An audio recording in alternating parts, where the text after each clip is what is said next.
Hello अनि तपाई त पुरै यो काठमाडौँभरि चर्चित हुनुहुँदो रहेछ त अनि सन्की बहादुर भनेर के हो त्यस्तो कुरा सानैबाट त्यस्तै अब वातावरणमा हुर्कियो क्या झगडा लफडा कस्तो झगडा चाहिँ गर्नुहुन्छ अनि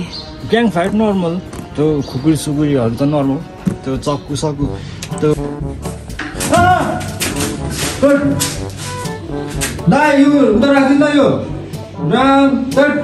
यस्तो हतियार यसो जापाती नराख्नु यस्तो हतियार के भयो भने सकु त्यो केस पर्ने आज पर्ने भोलि निस्किहाल्ने क्या त्यस्तो टाइपको अब झगडा अनि पुलिससँग त पुरै वान्टेड हुनुहुन्छ होला त पुलिसको नजरमा त सबै चिनेकीहरू पुरै अन्डरमा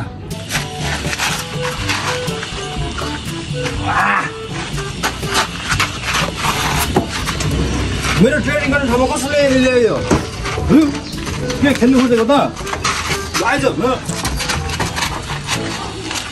कमन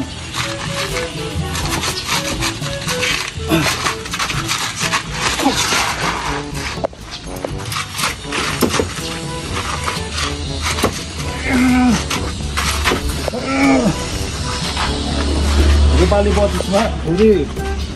सरेको भए अर्किन्छ सर दुनियाँबाट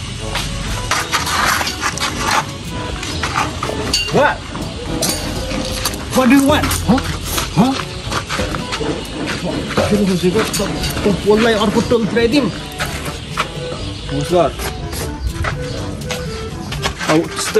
Oh my god. अनि सानैबाट अब ग्याङ फाइटहरूमा चाहिँ फेरि भाग लिइहाल्छ क्या म चाहिँ अनि कतिजनालाई मार्नुहुन्थ्यो नि त मार्नु सधैँ घाइते बनाइदिन्थेँ म चाहिँ घाइते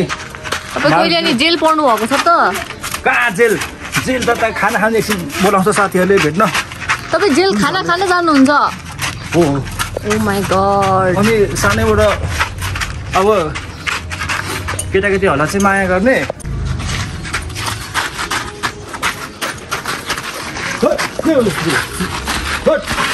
चले ठिकै मेरो टोलमा आउँछिस्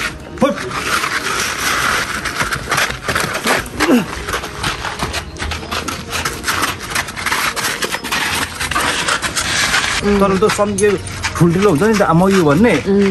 त्यसलाई चाहिँ म फेरि दिइहाल्ने कि बजाइहाल्ने कि अनि सन्की बहादुर किन यति धेरै सन्की हो अब के भन्नु अब त्यस्तै जन्मजात यस्तो ल्यायो भगवान्ले मलाई यही नाम ट्याग दिनुको लागि जन्म भएको रहेछ अनि सन्की बहादुरको सन्किने पारा त खतरा रहेछ Oh my god. हजुर अनि रेस्पेक्ट गर्ल्स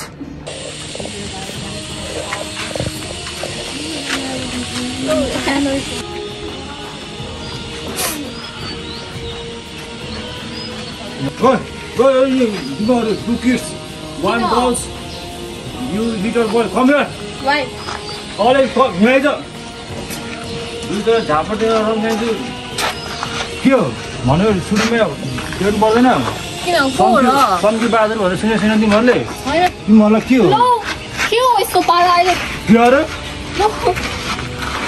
तिमीहरूलाई त बच्चाहरूलाई के हो तिमीहरूलाई जोड्नु पर्दैन कस्तो रेस्पेक्ट गर्ल भनेर थाहा छैन तिमीलाई अहिले पछि अहिले लो अहिले मेरो दिदी अन्त लो मेरो भाइलाई फेरि गर्छ ओइ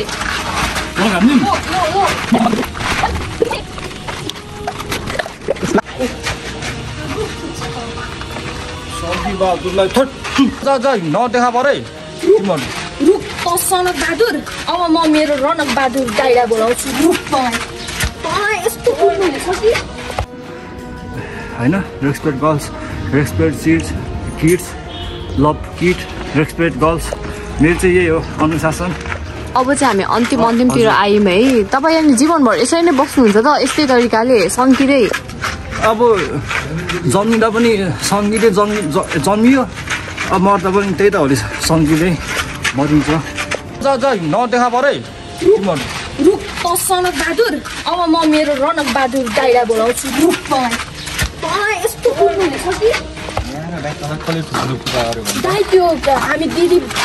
भाइलाई नै कसरी कुटेको अनि त्यसपछि मलाई त झन् कुटेर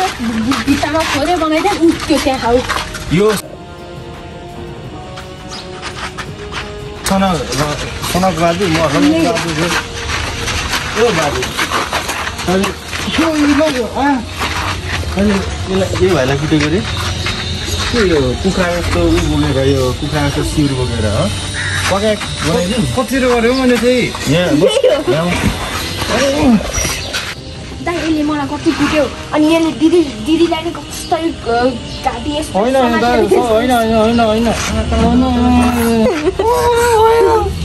के गर्ने भन् न यो खुट्टेलाई नकुटे सिमेन्ट भर्ने पन्जा लाएर हिँडो भन्छस् त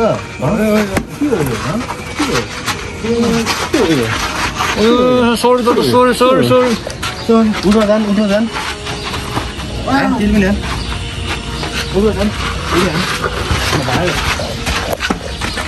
अब चाहिँ हामी अन्तिमतिर आयौँ है। तपाईँ अनि जीवनभर यसरी नै बस्नुहुन्छ त यस्तै तरिकाले सङ्गीतै